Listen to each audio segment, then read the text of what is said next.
Office گئے تو وہ سو رہی تھی، جب شام کو آئے تو وہ لیپ ٹاپ لیے ہوئے بیٹھی ہوئی تھی، تو پایا ہی نہیں۔ یہ رسول کی تربیت تھی اپنی بیٹی کی کہ ایک باپ اکڑ کے پوچھ رہا ہے، ایک باپ سینہ چوڑا کر کے داماد سے پوچھ رہا ہے، یا علی آپ نے میری بیٹی کو کیسا پایا؟ اور علی نے بھی نہ حسن کے چرچے کیے، نہ کردار کا قصیدہ پڑھا، صرف ایک لفظ کہا اور ایک لفظ نے ساری بیٹیوں کی تربیت کر دی، ساری عورتوں کی تربیت کا راستہ کھول دیا۔ کہا بس یہ سمجھ لیجئے یا رسول اللہ، کل تک میرے حجرے میں ایک مصلی بچھتا تھا، اب 2 مصلی بچھنے لگے ہیں۔ علی نے بتایا کہ جو میری عبادت میں میرا ساتھ دے رہی ہے وہ میری زندگی میں میرا ساتھ کیسے نہیں دے گی۔ اور پھر علی نے یہ بھی بتایا کہ جسے اپنا خدا کے سامنے نہ جھکنا آئے وہ مجازی خدا کے سامنے کیا جھکے گی، اور جسے اپنا خدا کے سامنے جھکنا آتا ہے وہ مجازی خدا کے سامنے بھی جھکتی ہے۔ علی نے بتایا کہ آپ نے ایسی تربیت دے دی، ایسی تعلیم دے دی ہے اپنی بیٹی کو کہ اب اس سے بڑی دولت کوئی کسی کے پاس نہیں ہو سکتی۔ صلوات بھیجیں اللہم صلی علی محمد و آل محمد وسلم۔ نعرہ حیدری یا علی مولانا متقیان حضرت علی بن ابی طالب علیہ السلام پر بلند صلوات۔ اللہم صلی علی محمد و آل محمد حضرت فاطمہ الزہرا صلی اللہ علیہ وسلم پر بلند صلوات۔ اللہم صلی علی محمد و آل محمد وسلم۔ داماد سے مل چکے تو بیٹی سے ملنے کی نوبت آئی، اور جب بیٹی سے ملے تو کیا دیکھا کہ وہ جو 3 دن کی دلہن ہے اس کے جسم پہ پیوند لگا ہوا لباس۔ رسول نے کہا بیٹی شادی کا لباس کہاں گیا؟ کہا بابا رات کو ایک سائلہ آئی تھی، اس نے سوال کیا، میں نے وہ جوڑا دے دیا۔ میں نے بتایا تھا نا آپ کو کہ جوڑا کتنا قیمتی تھا۔ آج تک آپ یہی سمجھتے رہے ہوں گے، اور شاید میرے بچیوں کے ذہن میں آتا ہوگا کہ ایک جوڑا دے دیا، ایک جوڑا دے دیا۔ جوڑا دینا کوئی مشکل نہیں ہے، کیا مسئلہ ہے، ایک جوڑا دے دیا، ہم بھی دے سکتے ہیں جوڑا۔ اتنا قیمتی جوڑا تھا کہ اگر کوئی خریدنے بیٹھ جاتا تو ملک شام بک جاتا، اتنا قیمتی جوڑا شہزادی نے دیا تھا۔ تو رسول نے پوچھا کہ بیٹی شادی کا جوڑا دے دیا، پرانا جوڑا دے دیا ہوتا۔ کہا بابا آپ ہی نے تو تربیت کی ہے، بابا آپ ہی نے تو تعلیم دی ہے، جو چیز اپنے لیے پسند کرو وہی چیز دوسرے کے لیے پسند کرو۔ ہو گئی ہدایت، میری بیٹیوں کی، میری بچیوں کی ہدایت ہو گئی۔ کبھی کسی کو کوئی تحفہ دینے لگو تو یہ سوچ کے نہ دینا کہ یہ ریجیکٹڈ ہے تو کسی کو دے دیا جائے، یہ ہمیں پسند نہیں ہے تو کسی کو دے دیا جائے۔ تحفے جب دیتے ہو تو محبت بڑھتی ہے۔ وہ تو انہوں نے کسی سائل کو، سوال کرنے والی کو دیا تھا۔ ہم لوگ جب تحفے دینے لگتے ہیں تو ہم اپنے ریجیکشن والی چیزیں دیتے ہیں، یہ ہم استعمال نہیں کرتے۔ نہیں، اسلام کہہ رہا ہے، شریعت کہہ رہی ہے، ہماری اور آپ کی شہزادی کہہ رہی ہیں کہ ہمیں ہمارے بابا نے یہ تربیت کی ہے کہ جب کسی کو کوئی چیز دو تو پھر وہی چیز دو تمہیں خود بھی پسند ہو، ایسی چیز نہ ہو جو تمہیں بھی پسند نہ ہو، کسی کو دینے کا فائدہ کیا ہے۔ ایسی شادی ہوئی تو لولو و مرجان پیدا ہوئے۔ کسی کے تاریخ میں 2 نکاح نہیں ہوئے، یہ صرف ایک جوڑا ہے کہ جس کا 2 نکاح ہوا۔ ایک کا آسمان پہ نکاح ہوا، ایک نکاح آسمان پر، ایک نکاح زمین پہ ہوا۔ تو جب 2 نکاح ہوئے تو پھر 2 نسلیں بھی چلیں، اور میں نے پہلے ہی عرض کر دیا کہ 2 نسلیں چلیں۔ ایک میں اماموں کا سلسلہ چلا جو قیامت تک انشاءاللہ قائم رہے گا، اور ایک میں ہم سادات کا سلسلہ چلا۔ اور حاضرین مجلس قرآن مجید نے کہا کہ لولو مرجان پیدا ہوئے۔ ظاہر بات ہے جب ایسے پاکیزہ جوڑے ہوتے ہیں، ایسے پاکیزہ کنڈیشنز پہ شادیاں ہوتی ہیں تو ایسے ہی لولو و مرجان پیدا ہوتے ہیں کہ اگر کوئی ان کی صحبت میں رہ لیتا ہے تو وہ بھلے ہی معصوم نہ ہو، وہ اتنا پاک و پاکیزہ ہو جاتے کہ اس کے کردار کا زمانہ تعریف کرتا ہے، اس کے اخلاق کی زمانہ تعریف کرتا ہے، وہ ایسا ہو جایا کرتا ہے۔ حاضرین مجلس، آج ایک ایسے غیر معصوم کا تذکرہ کرنے والی ہوں مسائل میں کہ جس کے بارے میں آج تک زمانہ یہ فیصلہ نہیں کر پائے کہ معصوم ہے یا غیر معصوم، کیونکہ اس کی 2 چیزیں ایک ایسی ہیں کہ جو اسے معصوم ثابت کرتی ہیں۔ ایک تو یہ کہ امام حسین علیہ السلام نے انہیں اپنی جگہ پر بھیجا، اپنی جگہ پر بھیجنے کا مطلب یہ ہوتا ہے کہ معصوم کسی کو اپنی جگہ سلیکٹ کرے تو پھر اس کو معصوم ہونا چاہیے. ایک تو یہ، اور یہ کوئی اور نہیں ہے بلکہ آپ کے اپنے بھائی جناب مسلم ابن عقیل. ایک سنت ان کی یہ ہے کہ جس وقت کے ان کو قتل کیا جا رہا تھا اور انہوں نے دعا کری تھی کہ پروردگار آنکھوں سے پردے اٹھا دے، مجھے فرزند فاطمہ کی زیارت ہو جائے، تو آنکھوں سے پردے اٹھائے گئے تھے. جب زیارت ہوئی تھی تو سلام ہاتھ اٹھا کے نہیں کر سکتے تھے، اس لیے کہ ہاتھوں کو باندھ دیا گیا تھا، ہاتھوں کو پیچھے باندھ دیا گیا، انگلی اٹھا کے کہا تھا السلام علیکم یا عبداللہ. آج تک وہ سنت قائم ہے. تو سنت معصوم کی قائم ہوا کرتی ہے. آج تک لوگ فیصلہ نہیں کر پا رہے کہ مسلم کو معصوم کہا جائے یا غیر معصوم کہا جائے، مگر اتنا تو معلوم ہے کہ یہ وہ شہید ہے جسے اول شہید کہا جاتا ہے، جسے پہلا شہید کہا جاتا ہے. کربلا کی ابتدا جناب مسلم کی شہادت سے ہوئی ہے کہ جناب مسلم کو جناب مسلم کو امام حسین علیہ السلام نے اپنا نائب بنا کر بھیجا، اپنا ایلچی بنا کر کوفے میں بھیجا ہے. اور روایتیں کہتی ہیں کہ جب یہ آئے ہیں تو ہزاروں لوگوں نے ان کے ہاتھوں پر بیعت کی تھی. یہ بیعت بھی انہیں معصوم ثابت کرتی ہے کیونکہ بیعت صرف معصوم کے ہاتھ پر ہوا کرتی ہے. ہزاروں لوگوں نے بیعت کی اور اس کے بعد حکومت کا اعلان یہ ہو گیا خبردار کوئی مسلم کو اپنے گھر میں پناہ نہ دینے پائے. روایتیں کہتی ہیں کہ 9 ذی الحجہ کی شب تھی وہ کہ جب مسلم نماز عشاء کے لیے کھڑے ہوئے ہیں. جب نماز مغرب پڑھ رہے تھے تو مڑ کے دیکھا ہزاروں میں صرف سینکڑوں رہ گئے تھے، کچھ 100 لوگ رہ گئے تھے. لیکن جب نماز مغرب پڑھ کے اور نماز عشاء کی نیت کی، نماز عشاء تمام کر کے پیچھے دیکھا تو اب کوئی نہ تھا جو مسلم کے قریب ہوتا. اب حالت یہ تھا، ارے پردیس تھا، کوفے کی گلیاں تھی، میرا پردیسی آقا، میرا پردیسی مولا کوفے کی گلیوں میں ٹھوکریں کھاتا پھر رہا تھا. کوئی پناہ دینے میں تیار نہ تھا، کوئی گھر میں رکھنے میں تیار نہ تھا. لوگ حکومت کے خوف سے مسلم کو گھر میں پناہ نہ دیتے تھے.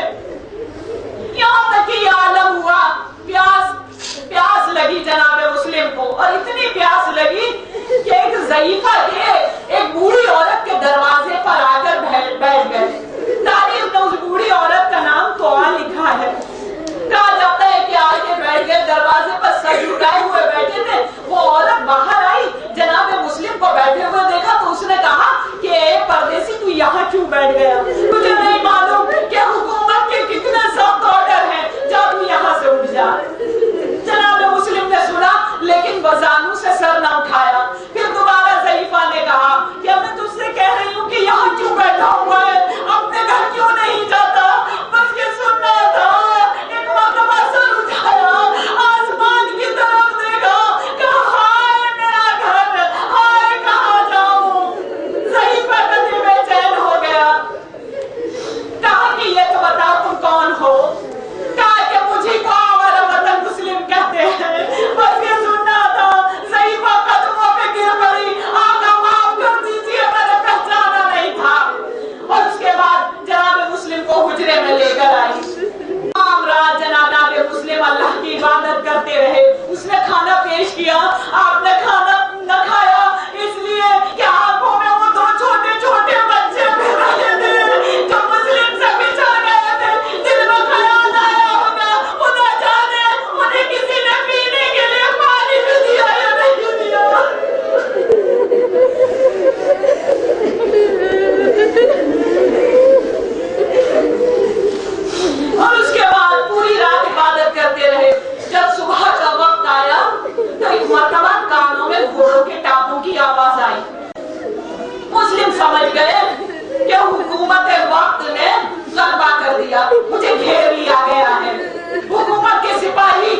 الہی بحق ابیحا و بالحا و بدوحا پروردگار ہماری صدنا خدمت کو قبول فرما دے. بار الہ ہمارے آنسوؤں کے نذرانے کو قبول فرما دے. بار الہ ہمارے گناہان کبیرہ و صغیرہ کو معاف فرما دے. بار الہ ہمیں توفیق دے دے کہ ہم اپنی اولاد کی بہترین تربیت کر سکیں.